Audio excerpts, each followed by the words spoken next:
requesting him to take his seat. Requesting the audience to give a big round of applause to the Governor of Kerala, Mr. Arif Mohammad Khan. So, time now to move on to the next session. It's called News and Nation Building.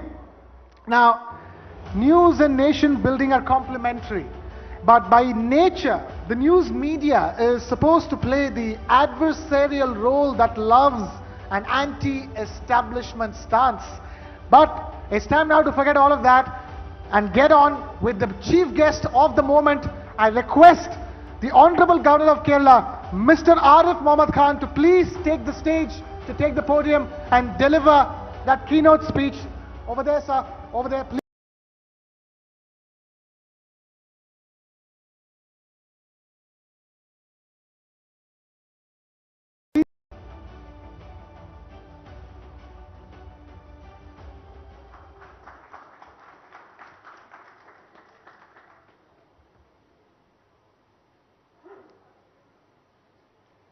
Arnabji, thank you very much for your kind invite. But the problem is that I have to catch the flight.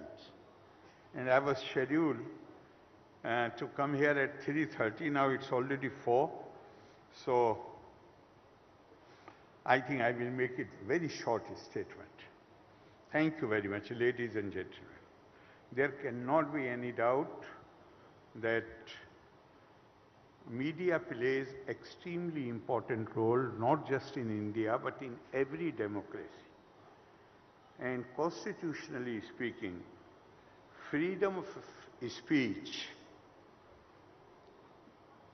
is established as a cornerstone in Indian democracy. In a democracy, it is duty of every institution to empower people,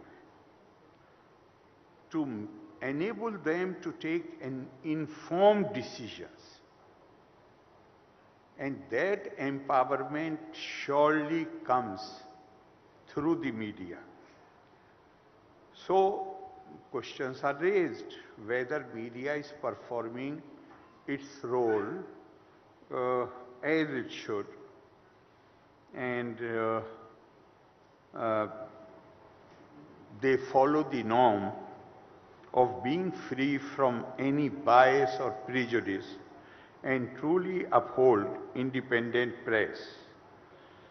On the question of independent press, I was surprised to read something which a very leading journalist of New York Times spoke more than 100 years back. He was a very senior journalist, and an event was organized and somebody raised toast in the name of independent press. Then John Swinton, who was the chief guest, what I was surprised about, that this is more than 100-year-old speech. He said, there is no such thing at this date of the world's history in America as an independent press. You know it and I know it. There is not one of you, these are not my words, these are of John Swinton. There is not one of you who dares to write your honest opinions. And if you did, you know beforehand that it would never appear in print. I am paid weekly for keeping my honest opinion out of the paper I am connected with. Others of you are paid similar salaries for similar things, and any of you who would be so foolish as to write honest opinions would be out on the streets looking for another job. And he goes on, there are a few more paras, and the last para is such which I would definitely not like to read to this audience. It's so strong. So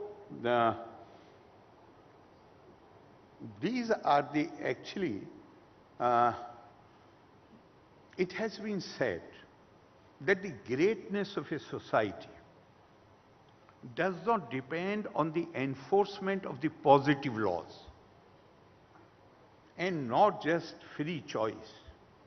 There is a gray area in between, which is called obedience of the unenforceable. Obedience of the unenforceable. Certain lines, or if I say that in our own Indian term, maryada, that line has to be respected. And that, when it comes to maryada, it cannot happen through some enforcement agency. This is something which a discipline which one imposes on oneself voluntarily. And I feel that now that maybe I add one more sentence. When I was in the I did not go through 10+2 system. In our days, pre-university was there. So after my high school, I went to the university. And I remember, because I had started taking part in the debates, essay writing competitions, so my teachers, who were very kind, they would insist that I not only read newspapers, but I should write particularly the editorials. That those editorials I should read and write them in my own handwriting and read them again and again. Naturally, their aim was that I am able to improve my language, my writing, etc. But since last about 1 week, I am really wondering, because Kerala, I am facing a situation where there is certain code of conduct. I want to differ with the Prime Minister, or I differ with the Prime Minister. In 1986, I resigned my job before I started criticizing the decision which he had taken. No minister can criticize the head of the government. But a minister in Delhi dared to criticize the head of the state. If you recall, because most of the people here must be from the media background, it was during the time of Gyani Zail Singh ji. And the situation had become so tense. Finally, that minister had to be dropped from the cabinet. And here, since CAA, I am governor of a state where government and the opposition both were opposed to CAA. I am representative of the president. An act which has been passed by parliament, which has been signed by the president, I thought that it is my duty, my dharma, to defend that. And this was about 3 or 4 months after I assumed my duty as governor of Kerala. Immediately a campaign started. Every day statement, I am here to implement BJP RSS agenda. I am here for this purpose. I am here for this purpose. I wondered that if the ministers cannot criticize the head of the government, how dare they criticize the head of the state? Therefore, last week, I put a Twitter. I said, if any minister makes a statement which aimed at lowering the dignity of the office of the governor, it will invite action, including withdrawal of pleasure. One may agree, one may disagree. But I am so surprised to see channels, newspapers, everybody, in fact I consulted every dictionary, whether pleasure is synonym of sacking. But everybody is saying that I have threatened to sack the minister. No, I even consulted the Black's Law Dictionary. Nowhere pleasure is a synonym of sacking. Because as governor, there are two parts of my oath. One is to defend, protect and preserve the Constitution. Second is to serve the people of my state to the best of my ability. If I see something happening, for instance, my state is the only state where every minister has a right to appoint 25 persons in his personal staff, and they become entitled to lifelong pension after serving for 2 years. Whereas a man in the army, he cannot become entitled to pension before he has completed 10 years of service. Therefore, what I said before this Twitter, I said that I have taken oath also to serve the people of Kerala to the best of my ability. If I see government doing something which I consider is injurious to the long-term interest of the people of the state, and I do not have the legal power to stop it, at least the least that I can do is that I must inform the people what they are doing. Through this withdrawing pleasure, what I meant was, I will withdraw my pleasure. It is for the Chief Minister to if he wants still to retain the man, he can retain it. But let people discuss what these people are doing. But I am so surprised. Channels are saying that I have threatened to sack them.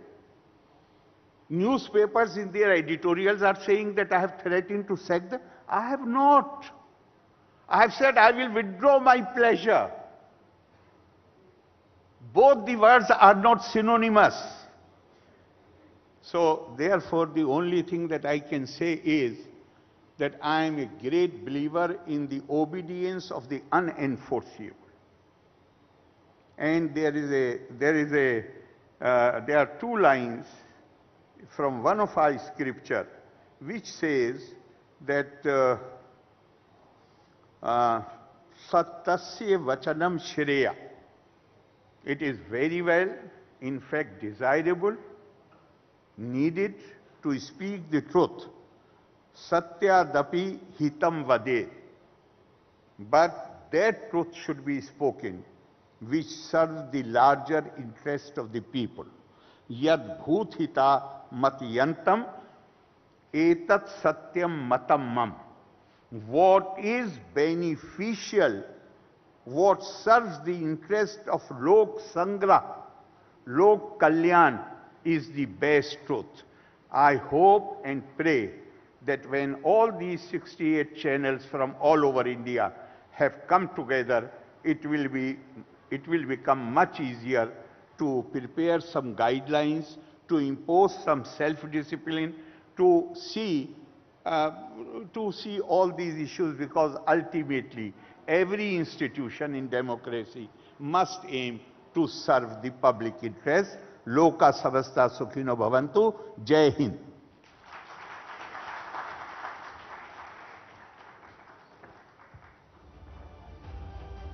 Thank you very much, His Excellency Arif Mohammad Khan, Kerala Governor, for that keynote address.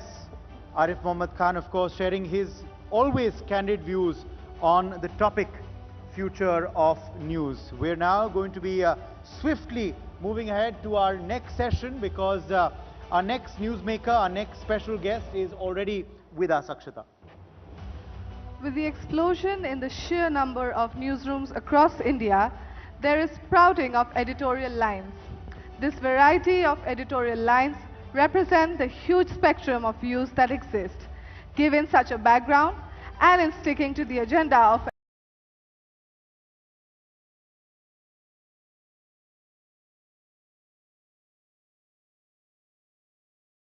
presentation of news and an inquisitorial line which questions every side of the spectrum to maintain the objectivity of news. But there are gaps and there is some degree of editorial bias. To eliminate that is a constant effort.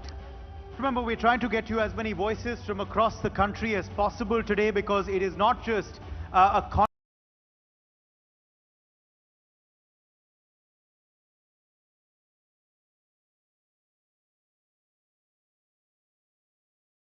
future of news. Is there a bias? We have Ms. YS Sharmila with us. She's the chief of the YSTRP.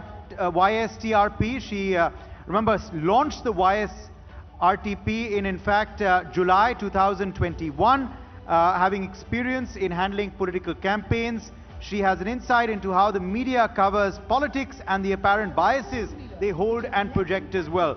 As the saying goes, it's important for us to be fair, but no less important to be seen to be fair as well.